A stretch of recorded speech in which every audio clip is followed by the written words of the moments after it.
எண்ணெய் ஊற்றி கடுகு போட்டாச்சு. கடுகு பொரிஞ்சதும் அரிஞ்சு வச்சுருக்க வெங்காயம், பச்சை மிளகா, கருவேப்பிலையெல்லாம் போட்டுடலாம். நல்லா மிக்ஸ் பண்ணி வதக்கி விட்டுக்கோங்க. நல்லா வதக்கி விட்டுட்டு தக்காளி சேர்த்துக்கலாம்.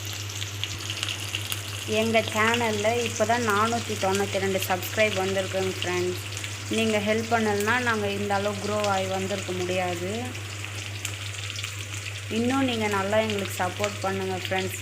லைக் பண்ணுங்கள், ஷேர் பண்ணுங்கள், கமெண்ட் பண்ணி விடுங்க. உங்கள் ஃப்ரெண்ட்ஸுங்கள்ட்டலாம் சொல்லுங்கள். இப்போ தக்காளி சேர்த்து நல்லா வதக்கியாச்சு.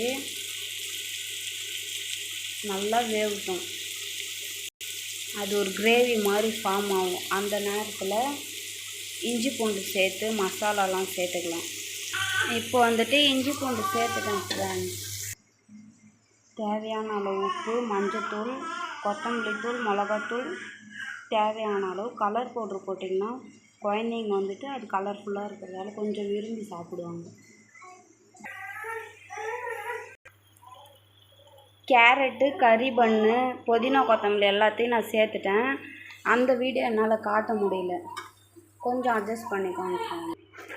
நீங்கள் எவ்வளோ மக்கூர்னி எடுத்துருக்கீங்களோ அந்த அளவுக்கு தண்ணி சேர்த்துக்கோங்க. தண்ணி சேர்த்துட்டு உப்பு போதுமான்னு பார்த்துட்டு கொஞ்சம் உப்பு சேர்த்துக்கோங்க.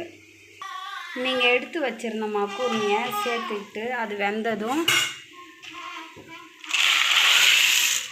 நல்லா வேக விடுங்க ஃப்ரெண்ட்ஸ். நல்லா வேக விட்டு இப்போ நம்ம கலக்கிக்கலாம். மிக்ஸ் பண்ணிக்கோங்க.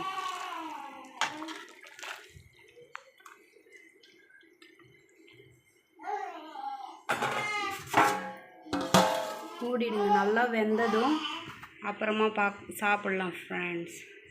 பாய். லைக் பண்ணுங்கள், ஷேர் பண்ணுங்கள், கமெண்ட் பண்ணுங்கள் ஃப்ரெண்ட்ஸ். சைதாங்கனி சேனல் பிடிச்சிருக்கு.